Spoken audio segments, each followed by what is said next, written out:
সরফরাজ আহমেদের সংবাদ সম্মেলনে সেটিই ছিল প্রথম প্রশ্ন। বাবর আজম কি খেলবেন? উত্তর হ্যাঁ হওয়ার পরেই সঙ্গে সঙ্গে চলে আসে ওই জিজ্ঞাসাও, কার জায়গায়? এবার পাকিস্তানের কোচ বললেন, একাদশ টসের পর পেয়ে যাবেন। মিরপুর টেস্টের আগের দিন চোট পেয়ে ছিটকে গিয়েছিলেন বাবর। ওই ম্যাচের সময়ই সেরে ওঠা বাবরের সিলেটে খেলাটা নিশ্চিত। তার জায়গায় ওই ম্যাচ খেলা আবদুল্লাহ ফজল ভালো করেছেন, তাকে বাদ দেওয়াটা কঠিন। ইমামুল হককে বাদ দিয়ে তাই আজ পাকিস্তানের ওপেনিংয়ে দেখা যেতে পারে শান মাসুদকে। বাবর ফিরলেও অবশ্য পাকিস্তানের খুব একটা স্বস্তি নেই। টেস্টে সর্বশেষ ৮ ইনিংসে তার 50 কেবল একটি। সাদা বলের ক্রিকেটে অবশ্য ভালো সময়ই কাটছে।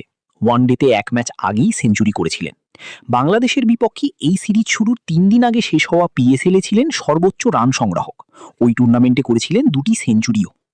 ওই আত্মবিশ্বাসেই বাবরের ফেরায় ইতিবাচকতা খুঁজছেন সরফরাজ। এটা আমাদের জন্য খুবই ইতিবাচক। সে পিএসএলে যেভাবে খেলেছে দেখে মনে হয়েছে টেকনিক্যালি খুবই শক্তিশালী ও মানসিকভাবে সতেজ আছে। তাকে পাওয়ায় আমরা খুশি। বাবর ফর্মে থাকুন বা না থাকুন, পাকিস্তান ক্রিকেটের জন্য তিনি বড় নাম। বাংলাদেশের বিপক্ষেও ৫ টেস্টের ৮ ইনিংসে ৪৩.৭১ গড়ে রান আছে তার, আছে একটি সেঞ্চুরিও। তার ফেরায় বাংলাদেশ কি একটু চাপে পড়বে?